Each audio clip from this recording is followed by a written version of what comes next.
நாதர் முருகப்பெருமான்கிட்ட முத்த வாங்கணும்னு ஆசைப்பட்டு விட்டார். என்ன வாங்கணும்னு ஆசைப்பட்டார்? முத்த வாங்கணும்னு. ஏன் அருணகிரிநாதருக்கு ஆசை வந்தனா, சாமி மலைக்கு போறார். சாமி மலைக்கு போனா சிவபெருமான் முருகனை தூக்கி கொஞ்சறார். முருகனை தூக்கி கொஞ்சனா எப்படி இருக்கும்? நல்லா இருக்குமா நல்லா இருக்காதா?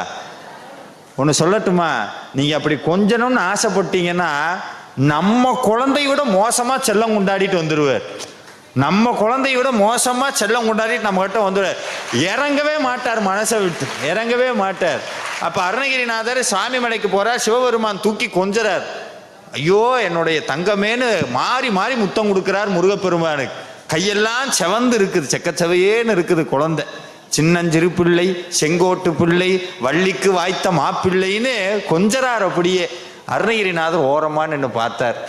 நம்ம என்னதான் முருகனுடைய அருள் வாங்கியிருந்தாலும் 1000 தான் இருந்தாலும் அவரு தானே அப்பா, அவர்கிட்ட தானே முருகன் போவான் அப்படின்னு ஓரத்தில்